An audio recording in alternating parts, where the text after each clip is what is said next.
Great. So welcome everyone to the February 9th Public Health and Safety Committee meeting.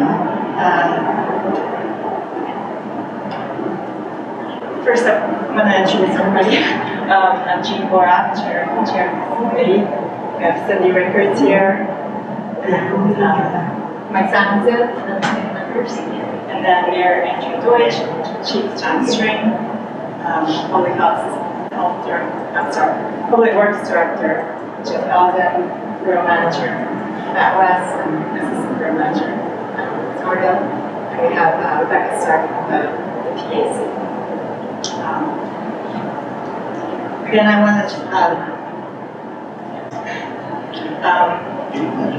to remind everyone that we're going to have general public comments at the end of the meeting. That will be approximately 10:45. And in addition to the general public comment, we're going to open up to public comment after a discussion on our action item. So that said, moving on to our first agenda item, approval of the public health and safety minutes for January 12th, 2024. Motion? So moved. I'll second. All in favor? Okay, and minutes are approved. Moving on to agenda item 2.1, goals and priorities.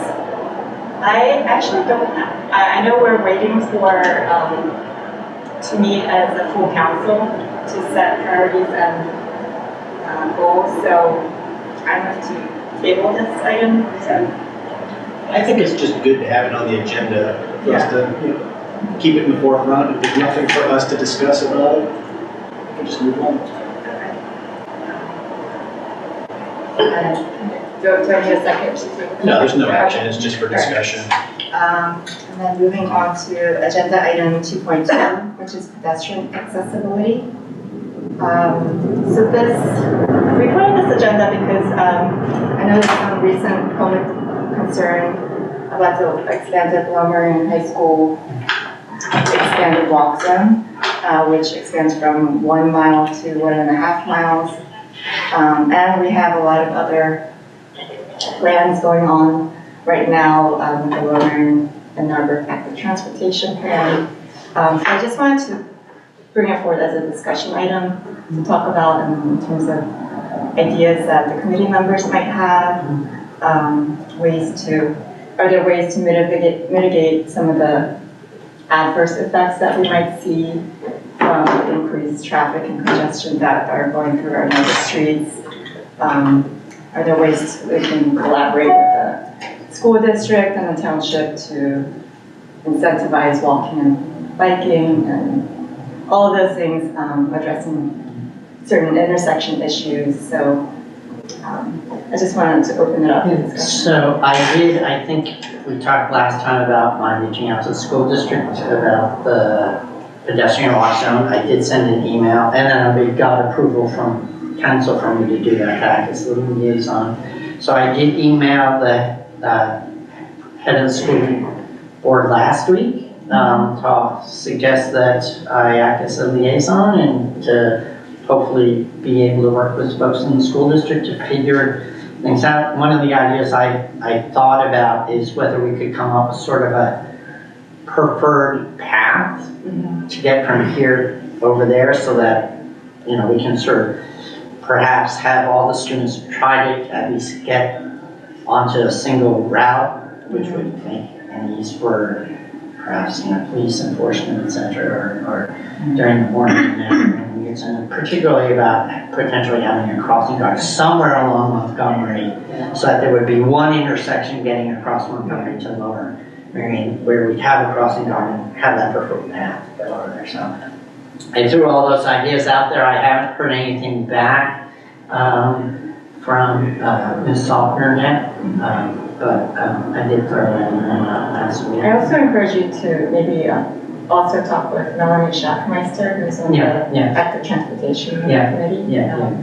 Yeah, I just threw it out to her because I figured she would put me with whoever she thought was the most appropriate person. So it might be Melanie, but I hear she's present, so that's what I wrote. I did talk to Cindy yesterday a little bit about, I don't know if you were at the planning commission, but the property on the corner of Essex and Windsor, you know, one of the things that they were potentially giving a waiver to on the conditional use was on the width of the sidewalk. And I expressed to Cindy that I have a concern about that because I walked past there and I don't understand, I don't see an impediment to having that sidewalk at least be increased to, if not up to code, then to at least increase it to be consistent with how wide it is at the elm. And this is our opportunity to you know, get compliance once and for all if we're trying to make ourselves a pedestrian-friendly community. So I just giving you a preview that when that comes out next Thursday, I'm probably going to raise that as an issue because I was kind of surprised that the planning commission just seemed to be okay with that waiver. Those Do are you my recall two. what the existing sidewalk looked like? I actually took a picture of it. I walked past yesterday because I took a picture of it and it looks like it's kind of. Probably half the size. I walked by, Yeah, I think couldn't it's tell from the probably- picture yeah, he so sent me, the- so I walked that way Yeah, today. It is probably, I mean, It's probably half because the code says it's supposed to be 8 feet. And my guess is it's 4. You know, which is wide enough for somebody to walk down, but I think about, you know, somebody walking with a stroller or a double stroller or in a wheelchair or something, you know, it would require somebody to move aside, et cetera. And if we're really trying to make, especially the downtown area, more walkable, more pedestrian friendly, and it's not like there's a wall or anything that would prevent the property from having that extra space on the sidewalk, and here's our opportunity to do it. Oh, there we go. Utility pole. Yeah, well, so that's the That's one the problem. spot we'd have to, That's you the would problem. have to not have it right there, but that doesn't mean you can't have the sidewalk go down the rest of the property. The sidewalk would encapsulate Yeah. the entire utility pole. You'd have a utility pole right in the middle of the sidewalk. Sidewalk, yeah. Yeah. That was one's their fine. issue, Yeah, but, which so, would still require navigating around it. yeah, in one spot, let but them- not the entire block and the other side, So right? you see how it's 8 feet up here Yeah. and then tapered it down Yeah. to 4.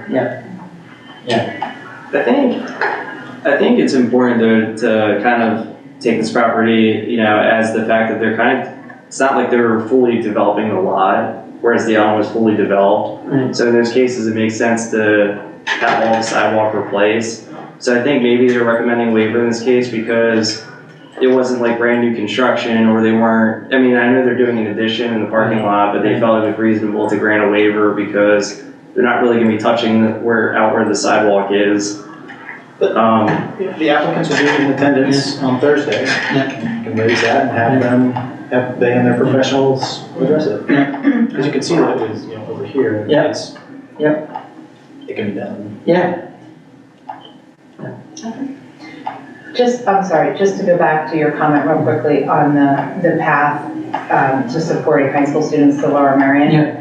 I do think that's a good idea to have a preferred path, and then I'm sure we could work with John String and how can we, you know, help support students get that path. But I do wonder if we could also reach out to community partners like the cycling club to say, perhaps you kind of can help shepherd. well, I think the preferred path includes bicycles, not just pedestrians. Right, yeah, no, for sure. I'm just suggesting perhaps we can use both kind of a public-private partnership to support. I think there's like multiple collaboration that we can do. I mean, the second part at this point is me, so. Well, I didn't want to completely put you on the spot and say, I wonder if we know someone there, Right, yeah, but whatever partnerships that we can do, but I can share the wealth. yeah. I know for those who may be coming from the eastern part of Norbury, on Montgomery Avenue, there are a number of properties on the Norbury side of Montgomery Avenue that have extremely narrow sidewalks with a pole right in the middle of the sidewalk, where it's really fairly dangerous. I don't feel safe on that segment. I don't know if there's anything that can be done about that. There's literally utility poles in the middle of a very one square sidewalk. I don't know if anything can be done with that. But that's a really treacherous area to walk. Maybe we think, you feel like They- they're taken out by a They car, go you're- very fast, Yeah. if there's, if there's any ice or something on the sidewalk, anybody takes a slip, you're gonna slip right into the path of an oncoming car. So it's a treacherous area, and I don't know what tools we have in our toolbox to, I wonder if that's something that the planning commission might be able to address in terms of requiring those property owners to do something, or looking at the code. it's a really complicated setup. And I'm not sure how to address it, but if there are any tools we have to address it, that might be a great thing. You're saying yeah, go ahead. I've seen the new walkability map, for the school district. I don't see what it replaced, so I don't know. I know most of Narberth is now in the walk zone. What is the current walk zone? Is It's a anybody see- Mile. So it's just a, So it went from a mile to a mile.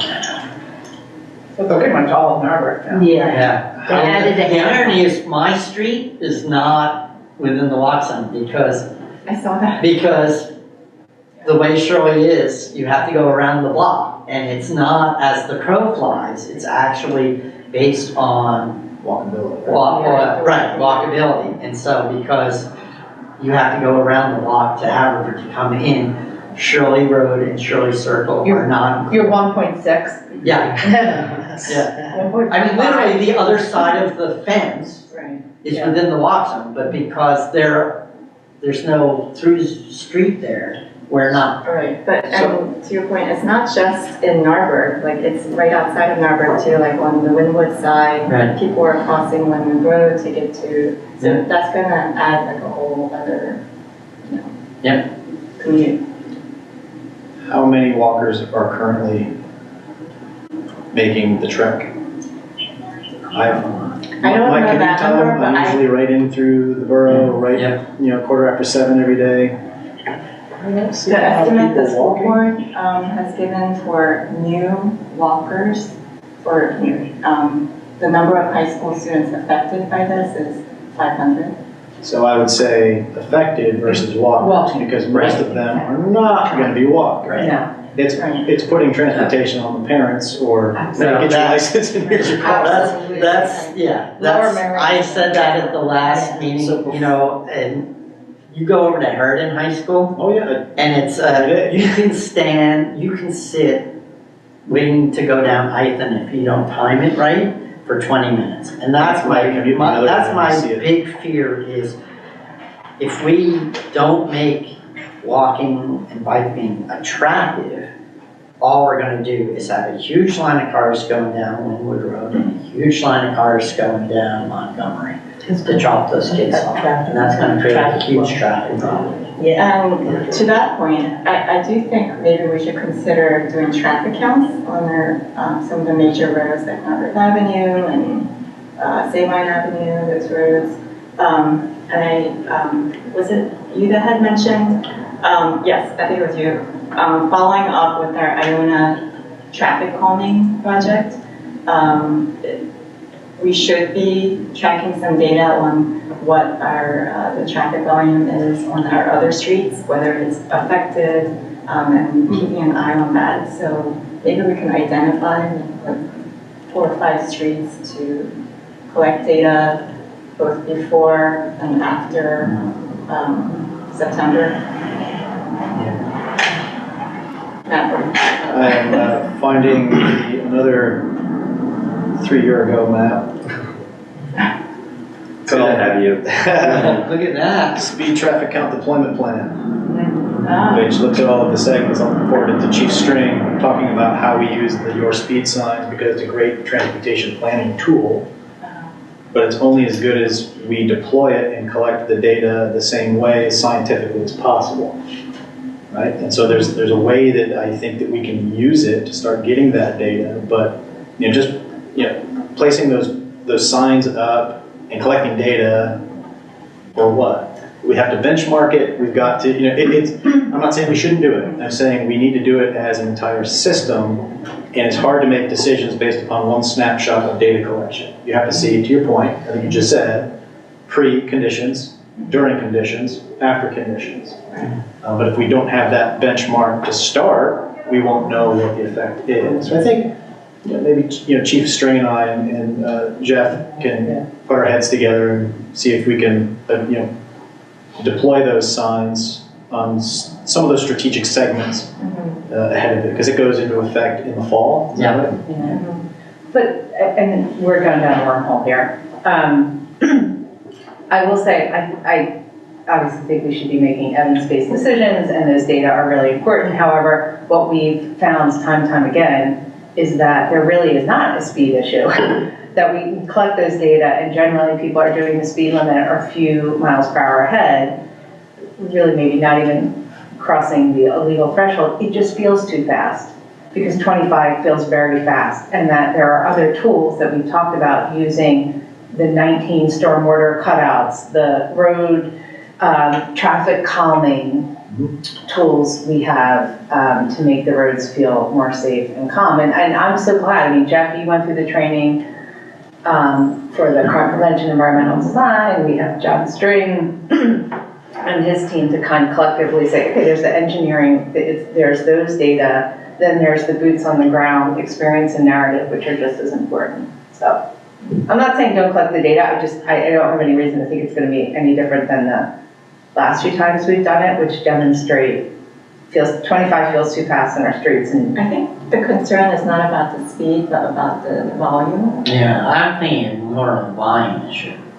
Like, are people going to be able to get out of the borough, especially, at that end? I mean, we know how bad this intersection is down at the bottom, during rush hour. You sometimes can't even make the left turn to get out. but maybe parents will feel inspired to say, when I was your age, I walked 1.5 miles in the snow. And what we have to do is convince them Exactly, and that you can there's do a it. safe way to do it. That's the point, right? And here's Because we the want to safe be able way. to say, hey, we figured it out for you guys. Like, here's a preferred path. It's safe. You can have your kids bike. You can have them walk. Yeah. You can drop them off halfway, so you don't have to deal with the 20-minute line to make the left turn off of Wynwood or whichever road you're going to take up to Montgomery. I promise you, I will make the bet right now that at 8:30 in the morning on September 5th, there will be a 20-minute line to make left turns onto Montgomery Avenue. To The mile and a half is as the crow flies, correct? No, it's not. That's why my street isn't included. It is walking? Yeah, it's actually, I mean, still though, they tried to make it that. but a mile and a half is a long walk. It is. Like, Yeah. a mile is reasonable. Anything above a mile, it's like they're gonna wanna I either think that's bike, why also or biking. biking. Is important. Skateboard. skateboard. Yeah. Scooters. Yeah, Scooters, skateboards, all those things. Yeah. yeah. So I think this, The scooters. I actually think, let's give it the first week of school, because the school is gonna be so annoyed at how many late passes they have to write. I suggest they might do the work for us, when they said, you know what, we're tired of writing late passes for the new 500 kids. So that they may be good partners in this and say, we'll figure this out in advance. I think there's value in us talking about it now Yeah. and Yeah. addressing it. I don't think we need to go and develop a plan Right. right now. Right. I think it's important for us to Yeah, talk good about it. start to the discussion. Yeah, Let's yeah. keep it in our, Yeah. forefront of our minds. Yeah. And then, if there's no further discussion on that, we can move on. I just want to, I was just talking to the chief, there are a couple different modes of transportation. I mean, there's not only the walkers and the bicyclists, there are electric scooters that are typically, you see them in other cities, but they're typically used in the road, Right. not on Yeah. sidewalks, and there's a concern with that. Right. That may be a tool that the parents would like to use, and we want to make sure everybody gets where they need to go safely. That's a good point. Yeah, My son has one, they go 15 miles an hour. they do go fast, Yeah, it's in the they sure road, do. And they don't wear helmets. and so it is a concern. Sorry.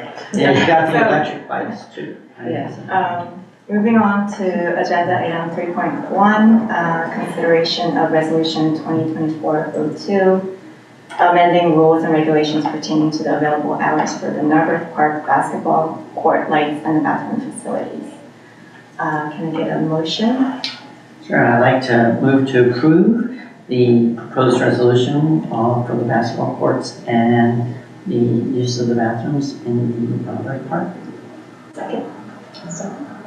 Okay, so should I provide like an overview introduction? Okay. So the policy as drafted is to set the basketball court light hours as May 1st to October 31st. Court lights are on until 9:30 p.m. November 1st to April 30th, court lights are on until 8 p.m. And then if issues arise, staff will be able to adjust the hours earlier on an as-needed basis. And then the resolution also includes a policy to close the bathrooms in the winter from December 1st to March 31st. Just to give a background, because I know Mike, you weren't. Yeah. In the fall of 2023, the borough experienced a string of issues at Narberth Park, including vandalism, some property damage, some disruptive behavior. So the borough had, they turned off the basketball court light hours for a period of time. And then there was a bit of public outcry about it and some confusion about why that happened, because there was no communication about that. And so it went to the Parks and Rec Board for discussion. And then, so it was discussed at the Parks and Rec Board, and Chief String and the police department decided to review for 3 weeks the activity there to figure out the level of issues. They patrolled for, I think, twice every evening for 3 weeks. Yeah. And this is when the lights were on, they turned the lights back on. And they found that there was limited use during colder weather, and that there was, during that time, some property damage as well. There was property damage to the dugout gates, and there was even a vehicle theft in the police parking lot, which is very... Close from the road, but yes. Right. And so the recommendation from Chief String was to turn the lights off for a period when there was a string of behavioral issues or vandalism issues. And then Jeff Alden from Public Works also recommended reducing the hours during the colder weather. And he also suggested he wanted to bring forward to the Parks and Rec to at least discuss the closure of the bathrooms. He said the estimation for cost was about $1,000 to keep the bathrooms open during the winter. And there were some property damage issues, vandalism issues around keeping it open as well. Also, they're not heated, so Well, the that- pipes could freeze. That's what I was gonna ask, is don't we have Yeah, I mean, they are a heated, but we don't keep it warm and comfortable in there. You know, we keep it just right so the pipes don't burst. Okay. This building's always open, right, so people can come here. And also the library bathroom is open during the winter as well, so that's always an option. So Parks and Rec Board recommended this policy with the hours. They also discussed several other ideas about camera installation to deter some of these behaviors. We talked a little bit about a dog walker community watch program, and John brought up the idea about having some sort of community event at the basketball courts with the police and community. So there's other things that we can do, but this resolution just looks at the hours and setting the hours. And I also want to make an important note about the process, which isn't reflected in the resolution, but we also talked about in the future, in the event that we do need some adjustment of the hours because of issues, that Jeff would come document those issues and then bring them forward to Parks and Rec for further review. And so that kind of creates a clearer communication about that process. So any just want to open it up for discussion and questions. If there's any. Okay. And I guess I'll open it up to public comment for this agenda item. If there's any, is there anyone online? There's no one online. Okay. So no public comment. Just a point of clarification, the skate park, are there lights there as well, or is that being adjusted or anything? The signs there say the skate park is open till 7 o'clock. So typically, once the sun goes down, the houseman will go out and shut the gate. Okay, Because there aren't lights, Andrea, on the skate park. there are not. They get the light from the basketball. yeah, that's what I was wondering, if that helps, like, keep it open a little bit. I don't think it's enough light to light up the skate To park. make it safe. Right, Jeff? I know, No. I'm looking at Jeff, but I don't think that's the case, yeah. It may cast maybe 10 feet into the Okay. park, but it's not. Basically, once it gets dark. Yeah.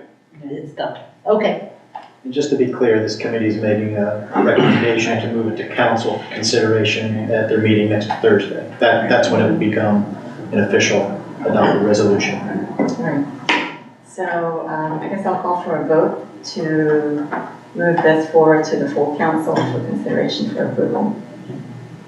Second. We move second, it's voting. Right. So all those in favor? Okay. And that passes. Next agenda item 4, committee reports. I don't think we have any today, or Rebecca, you didn't have anything to report? No. In fact, I think we need to cancel our February meeting, so what we would have to report is that it'd be delayed a month. Okay. And we don't have a report from EAC this month, but they are actively working on some things as well. So moving on to the next agenda item, number 5, departmental reports. Number Fire Company. We did receive the report. I put it in this morning. Thank you. Yeah. And I just want to take this opportunity. I went to the board meeting on Monday, and I want to take this opportunity to publicly thank the fire department for their service to the community. One thing that I wanted to highlight was that the fire department really relies heavily on donations and volunteers to serve the community. And volunteer fire departments across the country are really struggling right now to attract volunteers. So I encourage anyone who might be interested in serving the fire department as a firefighter to reach out to Chief Fran Dixon for more information. I just want to, I had an incident, personal incident, about a week ago where the fire department helped me with a medical assist, and I am very grateful for the volunteers who came and helped out in a challenging situation. I just want to personally thank them. Thank you. Okay, and then the police report? Yeah, so following up on a couple things from last meeting, there was a question about Chestnut and South Narberth as far as traffic concerns there. We have moved the speed counters over there to Chestnut to take a look at the speed. There was a comment about crashes. We did a search back for 3 years. There was no intersection crashes at that location. There's been several parked vehicles that were struck and one dumpster, but no moving violations of an intersection that resulted in a crash there. But we will report back as to the speed concern there and see if there's something we need to do. As far as the general, somebody brought up a public comment about reducing speed to 15. Obviously, as we're all aware, PennDOT restricts that for school zone, so it's not something we're going to be looking to do. There was a crash last week, I'm sure everyone's aware of, at Dudley and Price. Looking into that, previously back in October of last year, we had gotten a complaint from residents about the speed on Dudley Avenue, so we had the opportunity to put the counters and speed timing devices up there.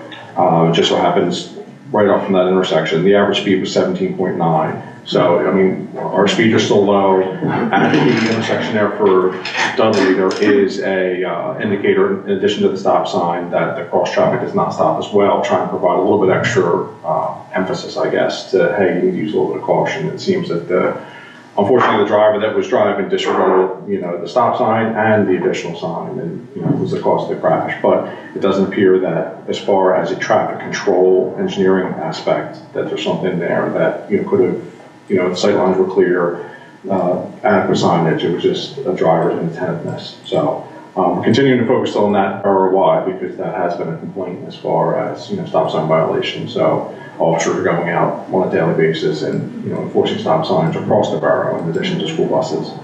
And follow up on the dog walker watch, I reached out to Matt Peskin for the Town Watch Association because they were the ones that initially brought that training and sponsored it.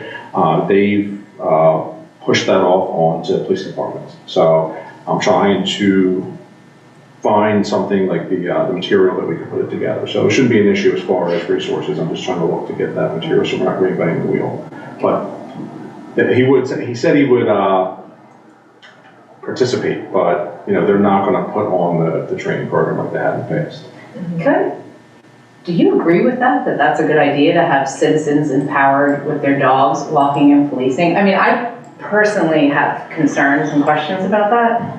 I think the biggest part of the training was to be like a good reporter. So look, if you see something suspicious, call. If you are noticing something, what things you should look out for. In no way is it trying to encourage people to become, some sort of active participant in stopping this, or, it's more carry your cell phone with you, carry a flashlight, and safety precautions for them as well. But, just be mindful if you see something, report it right away, and what things you need to report, like what questions 911's going to ask you.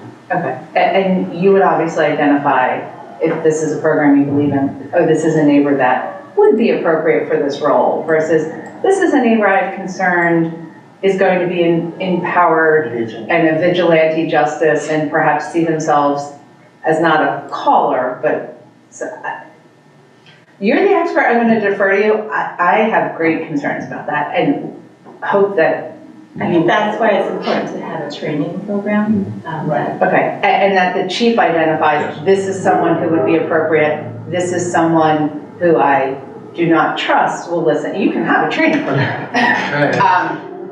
Doesn't mean the person's going to listen. It needs to be made crystal clear what the role is. Yeah, and when a dog attacks someone, are we liable for that as the borough? I mean, assuming, this course has been put on in other municipalities, I assume that's been fleshed out. It's definitely something that I can kick over to John Walko and get him to weigh in on to make sure that we're not missing a liability concern there. And maybe it comes down to, John provides something that we have all participants sign, that says liability things, but additionally you are not, empowered to do anything. You're not deputized. You're not, you're calling 911. It's really just eyes and ears. Yeah. This feels like a big time overreach, I have to say. I mean, I just think we're never not going to find anybody to do this. I mean, where are we going to find these wonderful volunteers from? There are regular people who walk dogs the same route every day. There are people who do it professionally, and there's people who do it with their own hands. But we're looking to do this at night, right? So Lower Meridian has had some success with the dog walking program.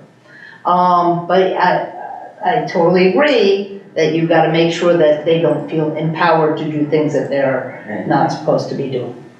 They are not enforcement, they are eyes and ears. that's it. For what it's worth, I don't believe that Lower Meridian had any issues with the dog. I know Town Watch had a little bit, because I think that was a little bit more about, like you're talking about, somebody got a radio and they were driving around. I felt empowered by that. Look, this is your job. As long as you're okay and you identify, oh, this is a person that's not appropriate. Yeah, we would definitely have some sort of vetting process. Yeah, and we're identified when the first dog bites somebody. So. I just want to follow up with on a question about the Dudley and Price intersection. Do you have the crash data for Is that something that's available, We can pull it, so that intersection? I did not get an opportunity to pull it before this meeting. This computer apparently is gonna reboot in 2 minutes and I don't have control over it, so that's why I'm trying to get So up. the meeting needs to end. Yes. Yes.